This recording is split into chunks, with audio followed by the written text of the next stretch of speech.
¿Qué tal amigos de Legis.p? Bienvenidos a una secuencia más de este programa de entrevista. Hoy tenemos un invitado especial, no necesita mayor presentación, ya ustedes lo están viendo desde sus monitores. Se trata del doctor Domingo García Belaunde, quien ha tenido la gentileza de brindarnos hoy un espacio de su apretada agenda para poder conversar de un tema bastante coyuntural. La primera pregunta que le voy a formular, definitivamente por las opiniones que ha vertido durante las últimas semanas, yo estoy seguro que la va a responder muy grato, ¿no, doctor? Encantado, muchas gracias. Bienvenido por la invitación. a Gracias, muchas gracias. La primera pregunta que le quiero formular, doctor, es que si es realmente necesaria una reforma constitucional en el Perú. Yo creo que no. La reforma constitucional se sintió como una necesidad cuando cayó el régimen de Fujimori el año 2000. Paniagua nombró una comisión de estudio que presentó un proyecto que nadie le hizo caso. Luego, por ley especial, se nombró una comisión al interior del Congreso que presidió el congresista Henry Pease, ya fallecido, que empezó a hacer una constitución inmensa, kilométrica, llena de derechos etéreos y una cosa tan gaseosa que al final los mismos miembros se entendieron de ella y no hubo nada. Entonces, la gran ocasión de hacer una nueva constitución, porque la del 93 era fruto de una dictadura, de un golpe de Estado, y además una desconocida, la idea era cambiarla, pero el tiempo pasó. Y la pregunta es, en el último siglo, ¿qué constitución no ha sido fruto de un golpe?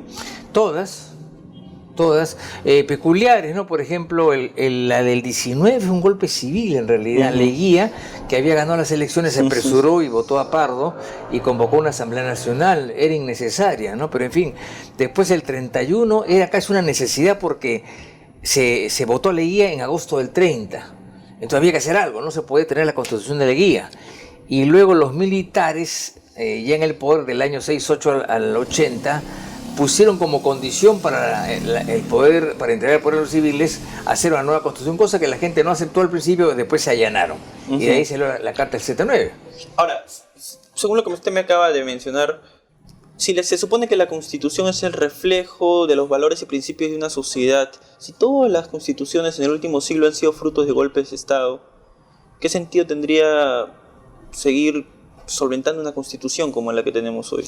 Bueno, el problema es que la constitución se entiende como un marco de principios, de valores y de normas de ejecución y de organización para que una sociedad se pueda guiar. O sea, una constitución es a un Estado lo que es un estatuto a un club, es la manera de ordenarse. Ahora, indudablemente hay varias maneras de ordenarse y los valores a veces cambian con los años, pero por ejemplo en materia de derechos fundamentales o derechos humanos están ya fijos hace 50 o 60 años desde que hubo la Declaración de Derechos Humanos de las Naciones Unidas el año 48, ¿no? O sea, eso está más o menos ahí. Y nuestro órgano de gobierno es más o menos el que está formado históricamente, ¿no? Es un presidencialismo atenuado, atemperado por cosas parlamentarias, o sea, lo que hay son matices. Lo que ha cambiado mucho es la parte económica en los últimos 50 o 60 años, ¿no? ¿Es algo quizás rescatable de la Constitución del 93? Yo diría que es lo más rescatable, no porque ella por sí sola cambió el Perú, eso es falso, sino porque ella posibilitó que una clase política con el tiempo pudiese desarrollarse y abrirse paso al mundo actual. Que es un mundo actual, ¿no? Y a la globalización, ¿no? Que es en realidad en donde estamos, ¿no? O sea, no hay otra fórmula, lamentablemente, ¿no? Hasta ahora. Sabemos que la globalización trae pues injusticias, desigualdad, eso lo sabemos. Pero cómo vencer eso, la verdad que yo no lo sé, eso que lo digan los economistas, ¿no? Pero no hay otra fórmula, o sea, ir hacia atrás en lo económico es ir a las empresas estatales, que fue un fracaso, a la intervención del Estado en todo, que es otro fracaso. Entonces, el modelo que recogió la Constitución Económica del 93 ¿no? Fue lo moderno, y además no lo hicieron los constituyentes, eso fue una cosa que entregó el BID, el Banco Interamericano de Desarrollo. Miren, señor, estas son las ideas que hoy hay en circulación. Cayó la Unión Soviética, se reunificó Alemania, ya olvidemos de cosas, ¿no? Esto es lo que hay, sobre esta base partimos. Y es lo que ha funcionado en los países del primer mundo, ¿no? Y es lo que ha funcionado en los países del primer mundo, claro. O sea, claro. Eso es necesario precisarlo, porque de eso hecho, es lo que funciona ahora, no digo que es un sistema perfecto. Siempre termina siendo desastroso, ¿no? Catastrófico. El intervencionismo donde es innecesario, sí. Pero, un Estado grande es un Estado... El problema es que nuestro Estado es elefantiásico, ineficiente. pero es inepto, o sea, no hace bien las cosas. A ver, pero doctor, ¿qué Estado elefantiásico no es inepto, no? Un Estado enorme, hay más probabilidades de que pueda ser el corrupto. Hay algunos estados que son grandes, como el de Estados Unidos, el gobierno federal, que es muy grande, pero está muy acotado, o sea, funciona bien a nivel federal y en los estados igual, ¿no? El problema es cuando se mete en cosas que no debe hacerlo, o sea, puede ser muy grande, pero meterse en cosas muy puntuales, ¿no? No meterse en demasiadas cosas. Yo creo que nuestro estado es muy grande, ha crecido mucho, sobre todo en personal, y se mete en cosas innecesarias. ¿Cómo ¿no? qué? Por ejemplo, digamos, hay una serie de requisitos, por ejemplo, para licencias de construcción, por ejemplo, ¿no? Una serie de requisitos. Hay una serie de controles de tránsito innecesarios, ¿no? Por ejemplo, para importar medicinas, salud es un cuello de botella, hay 12.000 expedientes en trámite, eso se ha publicado en los periódicos, ¿no? Hay remedios que no entran porque Digemit no da permiso, hace 4 o 5 años. Y eso está mal porque eso hace encarecer las medicinas y hay una cosa burocrática. Eso está mal. Salud, por ejemplo, es una cosa burocrática, ¿no? Que habría que arreglarla, ¿no? Doctor, bien, la Comisión de Alto Nivel para la Reforma Política presentó inicialmente 12 proyectos de ley, Sí. ¿no? Han quedado 6 exactamente, ¿no? Uno de ellos es la inmunidad parlamentaria. Sí. ¿Usted está a favor de que la Corte Suprema pueda levantar la inmunidad parlamentaria de los eso es un congresistas? error. Eso es un error. Quizás si estuviéramos en Estados Unidos me podría animar a la idea, ¿no? Pero con una Corte Suprema como la nuestra, que tiene gente honorable y correcta, pero que no está hecha para eso, pues, ¿no? No me parecería lo adecuado, ¿no? Me parece que esa es una idea un poco macabra y maquiavélica, porque la inmunidad no solamente la tienen los parlamentarios, la tienen los ministros de Estado, los jueces de la Corte Suprema, los del Tribunal Constitucional, los ministros. Entonces, o levantamos a todos o no levantamos a nadie, no sé si me explico, ¿no? Esa es la ley del embudo, ¿no? O sea, ustedes parlamentarios me fastidian, a ustedes les quito la inmunidad o la hago pues de mero trámite. ¿Y los demás qué? ¿Y quién debería en todo caso? Yo diría que hay que dejar las cosas como están, porque los altos cargos deben tener una cierta protección. ¿Por qué? Porque cuando uno está en un alto cargo puede hacer cualquier cosa y hay muchos odios o rencores que pueden ir contra él. Entonces, que lo que se vaya contra ellos sea una cosa razonada y que haya un Congreso que tome las cosas de verdad y tramite lo correcto y lo que no. Yo en este periodo no he notado realmente abusos notorios, porque el único que más ha llamado la atención es el caso de Donaire. De Donaire, pues. Que dicho se pasó, no ha habido ningún blindaje, esos son cuentos. Lo que ha habido es que se ha esperado la segunda sentencia firme. Claro, pero sí. Y luego este señor se le entregó, se le zaforó, lo que pasa es que desapareció. Es otro problema. ¿Pero no se le pidió una opinión consultiva a la Comisión de Constitución del Congreso? Pero no hacía falta. Eso no hacía falta. No hacía falta. Todo el mundo sabe que debe ser sentencia firme y son 2 sentencias, había una. ¿El Congreso no trató de ver cuestiones de fondo procesal constitucional? No tiene por qué verlo. ¿No intentó hacer eso? No, el Congreso lo único que hace es, este delito ha sido hecho antes de ser congresista, perfecto. ¿Cuál es el estatus? Hay una sentencia que dice que debe estar preso 5 años, una sentencia de primera instancia dictada por un juez. Uno. Entonces, ¿qué dice el reglamento del Congreso? Bueno, sentencia firme, por lo menos 2 sentencias. O sea, una sentencia en primera instancia y una sentencia en segunda, que son 3, que son 4 jueces. Ya es más razonable. Se procede y este señor, que ha sido comandante general del ejército, se fuga. Y eso es responsabilidad del Ministerio del Interior, ¿eh? Sí, es de responsabilidad del Estado. Por supuesto, él tiene una escolta. Y eso hay que precisarlo bastante. Sí, porque no es responsabilidad del Congreso, es del gobierno central, sí. del Interior, que tiene una escolta asignada a este caballero y se ha escapado. Y dicho se pasó, me parece que es desdoroso como oficial de trayectoria que llegó a tan alto cargo no se entrega a la justicia. Me parece, aunque sea injusto lo que le han hecho, uno debe entregarse. Así de simple. Usted al inicio de esta entrevista, doctor, ha mencionado que la Constitución fundamentalmente pues esgrime derechos fundamentales, ¿verdad? Y organización del Estado. En la defensa de los derechos fundamentales, yo le quería hacer esta pregunta, ¿no? ¿Qué tan apabullada se ve la libertad, que es un derecho fundamental de una persona y que ahora con todo este abuso de la prisión preventiva esgrimido por la Corte Interamericana de Derechos Humanos incluso, digamos que el Perú está atravesando, es uno de los países que abusa también de esa medida de coerción excepcional y gravosa y lesiva? Así es. Yo creo que El problema es que tenemos fiscales y jueces carceleros que tienen una mentalidad que ¿Inquisidora? consiste inquisidora, en la cual la filosofía es hay que chancar a todas las personas. Claro, hay sospechas de que es culpable, pero se le puede dar una detención domiciliaria, se le puede dar un impedimento de salida. Hay muchas maneras de poder combatir eso y no meterlos a la cárcel. Que ellos de paso, las cárceles en el Perú son un muladar. No hay baño, la gente duerme tirada en el piso, no hay nada, no hay aseo, pésima comida. Yo he visitado la cárcel, no me lo han contado. Hay sitios de cierto privilegio, indudablemente, ¿no? Pero en general hay 80.000 presos. ¿Y a qué se puede ver que los jueces, bueno, según lo que usted refiere, son carceleros? Son que ¿no? les encanta la cárcel, es un problema de mentalidad.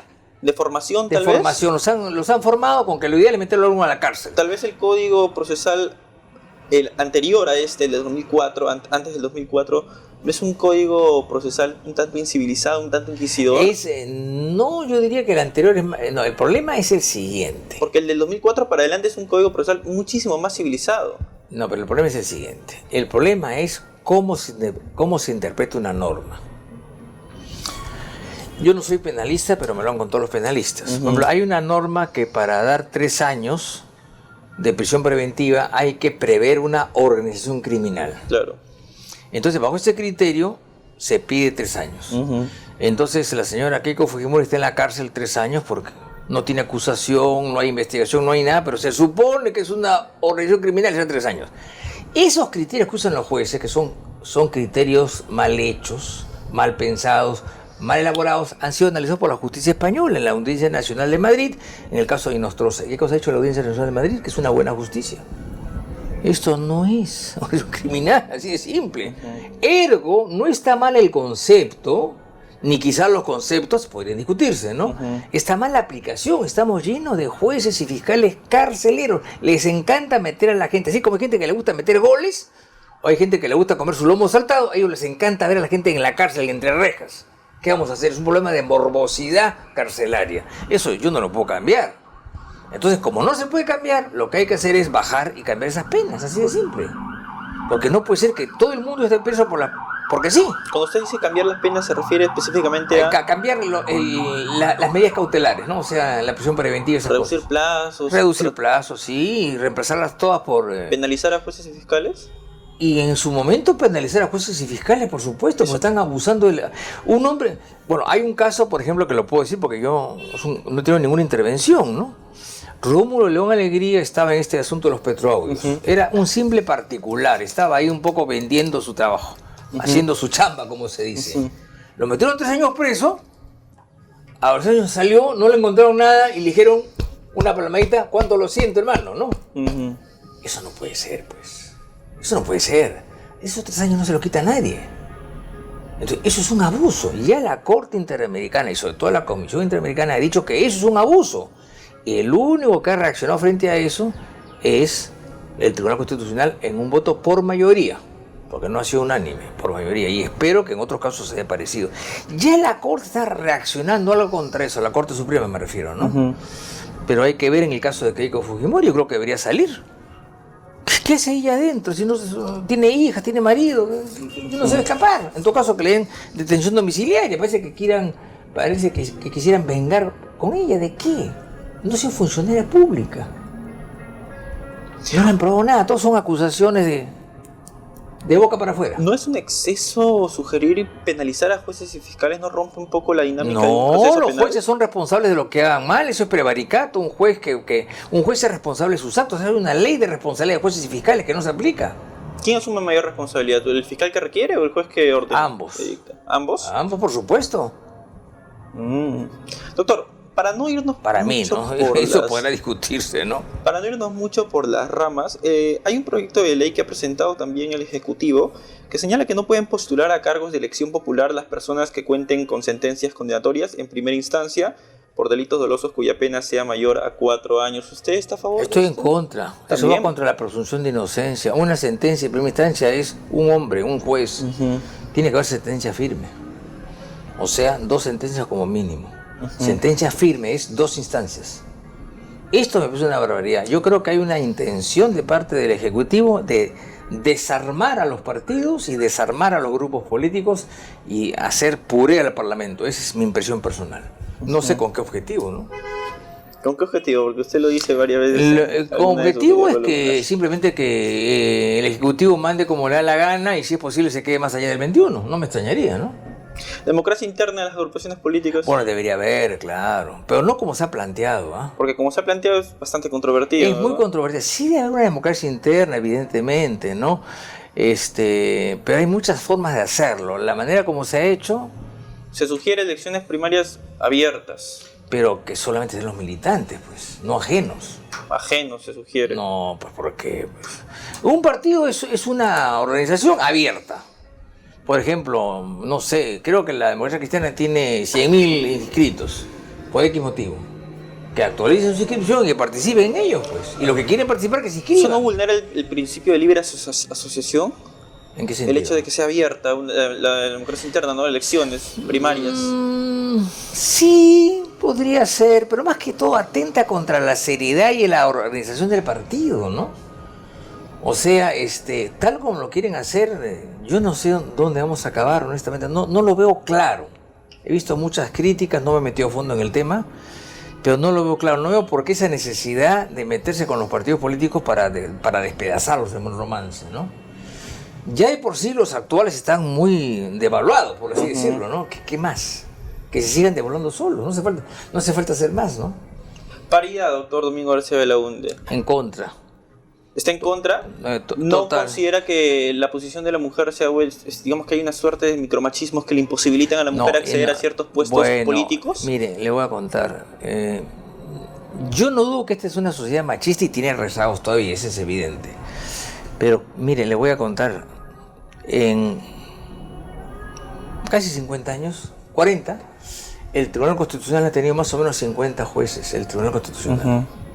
Normalmente ha sido por concurso o por invitación. 2 mujeres. Sí. ¿Alguien se los impidió? Nadie, no quisieron. De hecho hay un proyecto de ley también que hemos estado revisando hace unos días, sí, que plantea de que también haya paridad en la Constitución, del Tribunal Constitucional. ¿Y cómo hacemos con la paridad con la plancha? Si son 3, 2 hombres y una mujer, 2 mujeres y un hombre. Eso es una cosa ridícula. En Europa, por ejemplo, esto es una cosa que nace en Pekín y otros círculos feministas.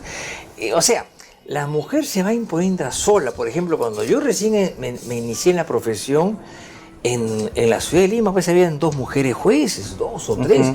Hoy día son el 30 o 35%. Han ido subiendo sin que nadie las empuje. Simplemente porque se les ha gustado la profesión, se ha metido la judicatura, han hecho medios. Hay magníficas juezas, por supuesto. O sea, eso sale solo. Y aún más le voy a decir, podría darse el caso. Ahora ha habido elecciones en Suiza y en otro país europeo que casi la mitad es del Parlamento por elección libre, ¿eh? Nadie los ha obligado a nada. Por ejemplo, ¿qué impediría que el 60% sean mujeres? Nada. Si son más capaces, ¿por qué no? ¿Pero es una cuestión de meritocracia? ¿Es una cuestión de meritocracia, entonces? Yo creo que es un problema de capacidades, meritocracia sí es. Si las mujeres son muy torpes, no irán. Si son brillantes, irán. ¿Cuál es el problema? ¿Por qué imponerlo? Eso es una meta a la cual se llega poco a poco. Los países desarrollados van llegando poco a poco. Es igual en Estados Unidos, las mujeres hoy están en todas partes. En las grandes empresas, en las grandes corporaciones, están en las compañías de teatro, etcétera, etcétera. Grandes artistas mujeres. Solas nadie las ha empujado, se han abierto paso y nadie las ha negado. Acá indudablemente hay, más que eso, lo que veo son diferencias en sueldos y en posiciones, eso veo en algunos casos, ¿no?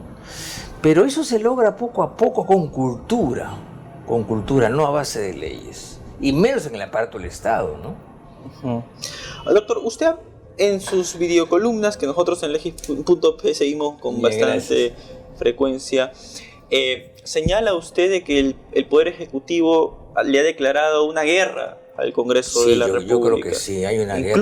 Llama al Congreso de la República también declararle una guerra al Poder Ejecutivo. Claro. Ahora, ¿la colisión de poderes es mala per se? Claro, yo creo que no es buena. ¿Es mala per se la colisión de No poderes? sé si per se, pero no es bueno porque lo ideal, nuestro sistema está basado en un principio de autonomía de poderes con colaboración, ¿no? Entonces, por ejemplo, y con controles entre sí. El voto de censura es un control, ¿no es cierto? Por ejemplo, ¿no? Entonces, yo creo que Vizcarra se lanzó a la guerra a raíz de la corrupción y atarantó a todo el mundo con el referéndum, que fue un desastre, hecho ese paso, ¿no? Pero no es lo ideal, pues, ¿no? Porque lo ideal es que cada uno cumpla lo suyo. ¿Y cómo, pues, el presidente le puede decir al Congreso, usted aprueba estas leyes en su esencia? Mi pregunta es, ¿el señor Vizcarra sabe lo que es esencia? Yo no sé si lo sepa. Es una palabra filosófica que viene de Aristóteles. Entonces, ¿qué va a pasar ahora con esos 6 proyectos? 3 son reformas constitucionales que él no puede observar ni vetar. ¿Qué va a pasar? ¿Me explico? Entonces, él está en el plan de guerra y lo que quiere a la larga es aplastar al Congreso y ser un dictadorcito. Eso es lo que yo lo veo. Salvo que yo esté totalmente equivocado y este señor sea nada más que impulsivo y punto, ¿no? Pero con lo que ha hecho, no combate en nada la corrupción. La corrupción no se combate ahí. ¿Cómo se combate la corrupción? La corrupción, ¿sabe usted dónde empieza la corrupción? En el Poder Ejecutivo. Así que empecemos que el Ejecutivo se ve a sí mismo. ¿Por qué? Porque el que hace contratos, el que tiene plata, es el Ejecutivo. El Congreso no hace obras. ¿Me explico? Entonces, ¿dónde está la corrupción? En el Ejecutivo. No digo de ahora, ¿no? Siempre ha estado en el Ejecutivo. Y ahora podría estar. Doctor, desde las trincheras de los grupos de izquierda se propone una asamblea constituyente. ¿Esta propuesta es realmente puede beneficiar al país o qué es utópica? Es utópica, sí, ellos hablan por hablar. La izquierda lo que quiere es destruir el sistema para sacar réditos, nada más. Toda la vida ha sido así. La única izquierda que ha sido solvente, serena, en los últimos años ha sido la de Alfonso Barrantes, ¿no? En la cual le buscaba un acercamiento y llegar, digamos, en forma evolutiva. Acá todo el mundo habla de una asamblea constituyente, pues nadie sabe a dónde vamos. ¿Qué modelo van a hacer el económico? A ver, que me lo expliquen. Nadie me lo ha explicado. Quieren hacer ahora empresas. Discúlpenme por amor, las empresas fueron un fiasco, las del Estado. Todas quebraron. Todas quebraron. Ahora, que el Estado tiene un rol en la economía, sí, pequeño en ciertas cosas, ¿cómo no? El correo funciona muy bien y es del Estado. Sedapal es del Estado y digamos que no funciona muy bien, ¿no? Ahí hemos visto los desagües, todas estas cosas rupturas. Es Sedapal la responsable, ¿no? ¿Qué reformas haría usted en la Constitución Política del Perú? Yo veo por ahora 2 solamente. Puedo estar quizá demasiado optimista. 1, volver a la bicameralidad, honestamente.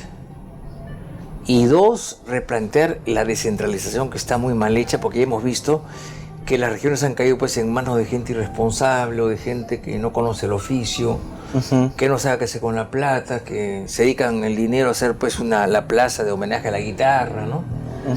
Entonces eso son las cosas muy importantes que hay que ver, ¿no? La descentralización y el Senado, que sería para fines distintos. Y por supuesto permitir la reelección, ¿no? En Estados Unidos hay una reelección indefinida y en todos los países igual. No sé por qué acá la han prohibido. Eso es un absurdo. Además, los que se reeligen son el 15%, el resto no vuelven más. Y los que se reeligen son los que mejor se portan. Claro, pero ¿eso no sería de alguna forma atornillarse un poco en un poder del Estado? En el Perú la reelección no pasa del 18%. ¿Por qué es atornillarse si no tienen poder? El Parlamento no tiene... O sea, un parlamentario no tiene ningún poder, ninguno. El que tiene el poder es el Congreso en cuanto tal. Y dentro de él, relativamente la directiva. Un congresista aislado solo no tiene ningún poder, salvo el de gritar, ir a un meeting, una iniciativa de ley, no tiene más. ¿Apoyaría usted estos 6 proyectos de ley que ha presentado el Ejecutivo en el 2021? No los aprobaría porque me parecen que están mal hechos. Lo que yo, en todo caso, podría pensar es que pasadas las elecciones y con otro presidente, se nombre una comisión extraparlamentaria para que analice todos estos proyectos, cuáles valen la pena. Yo creo que casi ninguno, ¿no? Por ejemplo, yo sí apoyaría eliminar el voto preferencial. Eso sí, me parece que ha sido una corruptela. Fue buena al principio, pero ha degenerado una corruptela, ¿no? Pero una comisión extraparlamentaria, pero no pues de gente llegada a Palacio, pues, ¿no? La comisión de alto nivel ha sesionado en Palacio, almorzaba en Palacio, usaba los mensajeros de Palacio, los salones de Palacio y le daban cuenta al presidente de la República. Ahí no hay independencia, pues. Eso es poco serio, ¿no? Hay que hacer como hizo Samanes Ocampo en el año 31, que nombró 2 comisiones independientes que trabajaban en el Senado, no en Palacio, en el Senado. Y había gente independiente, y esos proyectos se discutieron luego, ¿no? De hecho, sugirieron eliminar la vacancia por incapacidad moral, ¿no? Lo cual está mal, porque es la única alternativa de zafarnos de un presidente que no nos gusta. Y además la historia lo demuestra, ¿no? Mira los últimos expresidentes que tenemos. O sea, y además nunca se ha utilizado, nunca. Porque el único caso, eso es de 1839, la única vez en que hubo una vacancia por incapacidad moral fue de Fujimori, porque se fue del país pues sin permiso, ¿no? Pero miren qué curioso, ¿no? Se va del país, Fujimori renuncia por un fax, lo cual me parece atroz, pero renunció. Le rechazan la renuncia y lo vacan. Tiene su explicación, pero es la única vez en 180 años. Y lo de Kuczynski, que era una cosa muy grave, muy grave, porque no había pruebas, pues simplemente indicios y cosas, ¿no? No se podía acusar. El problema es que al presidente no se le puede acusar porque está blindado. Ese sí está blindado. Y cuando él vio que la cosa era brava, se quitó. Doctor, yo quería hacerle una pregunta final. Sucede que usted en varios de sus pronunciamientos ha señalado de que el presidente Martín Vizcarra está asumiendo una posición dictatorial, ¿verdad? Quizás en los 90 los periodistas, quizás en los 90 los medios de comunicación no fueron capaces de percibir que se estaba cociendo una dictadura. Puede que eso también se esté llevándolo a la situación actual en la que estamos, puede que eso también esté ocurriendo, que muchos medios de comunicación, hombres de prensa, no logren percibir que realmente, según la tesis que usted esgrime, Vizcarra está asumiendo posturas un tanto... Sí, un poco imperativas, autoritarias, sí. Ahora, yo indudablemente deseo de que esto acabe el 21 en paz, es evidente, ¿no? No me gusta una persona tan imperativa, tan autoritaria, tan mandona, ¿no? Y que empuja a todo el mundo y que grita a todo el mundo. Ese estilo no me gusta, nunca he visto un presidente así. Y yo he analizado la historia política del Perú y nunca nadie así, ni siquiera dictadores como Odría. Velasco lo paraba un poco, ¿no? Porque era militar y era un hombre fuerte, ¿no? Pero dictaduras largas como Benavides, Odría, inclusive Leguía, que estuvo 11 años en el poder, eran gente de mejores maneras, ¿no? Hacían lo que querían, pero con mucha más elegancia, ¿no? Entonces, lo que le falta a Vizcarra es un poco de manejo, ¿no? Tiene malos modales, por así decirlo, ¿no? Yo tengo la impresión que nos estamos yendo hacia eso, ¿no? Yo quisiera estar equivocado. Pero tengo esa impresión. Y el problema es que nadie la ve porque hay un ambiente muy caldeado y yo creo entender que esto se entiende como una cosa antifujimorista, ¿no? La desgracia de la dictadura es que dejan una herencia muy pesada. En el caso de Fujimori, la mitad del país lo ama y la otra mitad lo odia, ¿no? Entonces Vizcarra se ha montado en la ola del odio y le va muy bien. Mi pregunta es ¿hasta cuándo? Ese es el punto. Porque él se va en 1 año y medio. ¿Antes del año y medio usted cree que va a haber un punto de inflexión? Bueno, hacer pronósticos en política es muy difícil. Marx, que era un genio, aunque un genio equivocado, pero era un genio, todas sus profecías fracasaron. Todas. No hubo una sola. Dijo que el Estado se iba a caer solo. Falso. Que se iba a agudizar las luchas de clases. Falso. Que el proletario cada día sería más pobre. Falso. O sea, entonces, si un genio como Marx se equivocó, hay otros genios como Tocqueville que le acertaron cuando dijeron que Estados Unidos iba a tener un gran rol en el mundo, y lo hizo en 1835, pero normalmente hacer profecías es muy difícil. Yo lo que espero es que siga gritando, que siga haciendo sus cosas, y que al final lleguen al final las cosas en paz, bueno, en paz relativamente, y acabe el periodo y se vayan todos, ¿no? Doctor, ¿qué puede pasar si se condena a personas sin respetar sus derechos fundamentales? ¿Puede que al cumplir sus condenas acudan a instancias internacionales? Yo creo que sí, yo creo que sí. Y luego sí. ganen esa bueno, se gane eso y quienes van a tener que pagar eso somos los contribuyentes. Claro, cuando el Estado cometió errores de hace algunos años, el caso, por ejemplo, de la Cantuta, y eso es algo que se obligó a pagar indemnizaciones, sí, fuertes, claro que sí. Fuertes. Esto tiene que ser muy cuidadoso porque el mundo está globalizado, ¿no? Entonces hoy día sí hay sanciones, ¿no? Y también una sanción de la opinión pública, ¿no? O sea, lo importante que es investigar respetando derechos fundamentales. Porque eso luego... es básico, hasta los criminales de guerra tuvieron esos respetos, ¿no? Cuando se hizo el famoso juicio de Nuremberg, ¿no?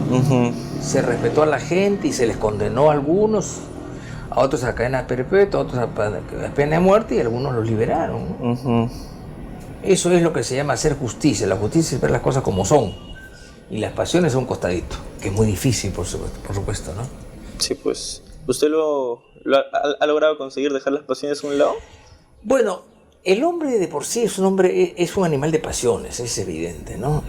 Nadie puede decir que no tiene pasiones, todas las tenemos. El problema es hacer un esfuerzo para que esas pasiones no nos pongan nubes en el camino, lo cual es bastante difícil, ¿no? Una de las maneras como uno puede dejar de lado o hacer posible que las pasiones no lo manejen a uno sería dejar a que las cosas duerman, ¿no? O sea, por ejemplo, si yo tengo ahora una idea para escribir hoy, espero 10 días y ya con 10 días veo con más calma, ¿no? Pero en general la pasión acompaña al hombre, y los políticos peor, ¿eh? Porque los políticos tienen la pasión que no es el valor. Porque hay un sacerdote que está apasionado por la verdad, por la justicia, por la caridad. El político normalmente tiene la pasión del interés de su grupo o de su agrupación. Entonces es un interés distinto. Entonces ahí vencer la pasión es complicado. Yo recuerdo que usted en uno de sus vídeos señala de que critica de que el presidente Vizcarra haya regresado de Brasil para intentar poner orden, ¿no? Esta actitud es criticable porque de hecho la política general del gobierno indica que en uno de sus ítems de que la lucha contra la corrupción, en el primer ítem de hecho la lucha contra la corrupción es como una bandera, ¿no? que está esgrimiendo este gobierno. Bajo esa lógica sería estrictamente criticable. Yo creo que fue una payasada además ofensiva, porque él fue invitado. Usted sabe que en América Latina nosotros tenemos círculos muy cercanos entre nosotros y más aún entre los países vecinos. Entonces era estar en el mando, en la transmisión de mando de Bolsonaro, que el presidente del Brasil. Más allá de que estemos o no de acuerdo con él, es el presidente de un país hermano y limítrofe. Y él se entera que el señor Chávarri saca 2 fiscales y viene disparado para poner alto a la corrupción. Es una tontería. ¿Eso es intromisión? Es intromisión, porque con un agravante. Vino acá desesperado, dejó colgado a toda la gente de allá, diciendo que se ponía al frente de la lucha para la corrupción, y al día siguiente, bueno, cuando llegó no dijo nada, porque no tenía nada, y el día siguiente presentó un proyecto de ley para modificar la estructura del Ministerio Público, que se lo rechazaron por inconstitucional. Sí. O sea, hizo un papelón. O sea, Vizcarra no tiene sentido del ridículo. Por eso que sigue haciendo las cosas que hace, ¿no? El caso reciente no es tiene que... formación política, tal vez, ¿verdad? No. Yo no tengo formación de agricultor o de constructor, pero política muy poca. Mire lo que ha hecho el día de Arica, que ha matado a Roque Sáenz Peña en la batalla de Arica. Yo en el colegio estudié que Roque Sáenz Peña fue presidente de la Argentina y que el año 5, cuando hacen el Estatuto Bolognesi, viene en Lima invitado por el gobierno peruano y está la foto de él. ¿Y usted no se dio cuenta? O sea, es además totalmente... ¿Lo sorprendió la presidencia? Sí, claro, no se lo imaginaba. Lo sorprendió e intrigó para que se la den. Ya lo creo que sí, por supuesto. Lo que pasa es que como estaba en lo chinchero metido, en lo cual hay varias denuncias que están encaminadas, según me han dicho, se fue a Toronto y allá hizo llamadas y gestiones y bueno, todo el mundo pensó que iba a ser un presidente de transición, tranquilo, pero ¿qué pasa? Cae en las encuestas, entonces ve lo de la corrupción, que fue espantoso, los audios del Poder Judicial, y se montó sobre el caballo y vociferó durante 6 meses, la gente lo siguió, y después ¿qué? Y las cosas que interesan, las inversiones, la anemia, la salud, la seguridad, las carreteras, la escuela, ¿dónde está? Nos hemos olvidado de eso. Eso es tan importante o más que la corrupción, ¿no? Además la corrupción la tiene que combatir el Ministerio Público y él mismo con su gente. ¿Contraloría? La Contraloría, por supuesto, claro. ¿No le estamos dando mucho poder a la Contraloría? Yo creo que sí, porque han pensado, yo creo que este proyecto abusivo que han presentado para sancionar a cualquiera casi sin pruebas, ¿no? ¿Que fue declarado inconstitucional? ¿A eso se refiere? Sí. Lo que pasa es que han pedido una aclaración que hasta ahora no se la da el tribunal. Es una cosa curiosa, ¿no? O sea, lo que ha dicho el Tribunal Constitucional, señores, ustedes pueden sancionar, está muy bien, administrativamente. Claro, pero tienen que tipificar. Sus conductas sancionables, claro. Claro. Pero ya se ha presentado un proyecto de ley, de hecho, sobre eso, ¿no? En un listado de conductas sancionables tipificadas. Bueno, está bien.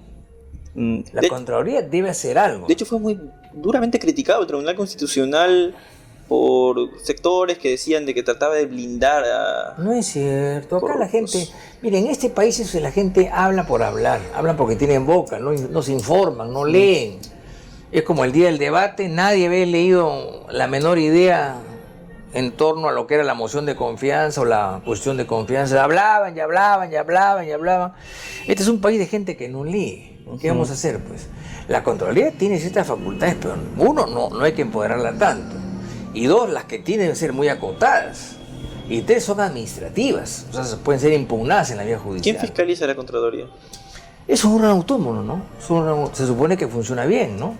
El Congreso. El Congreso podría remover al Contralor. Bien, amigos de Legis.p, hemos estado con el doctor Domingo García Belaunde. Hemos hablado de distintos temas, como han podido apreciar en esta entrevista. Yo me despido de ustedes, Francisco Chuquicayata, para Legis.p. Compartan esta entrevista a través de todas nuestras plataformas digitales en Legis.p. Pasión por el Derecho. Gracias.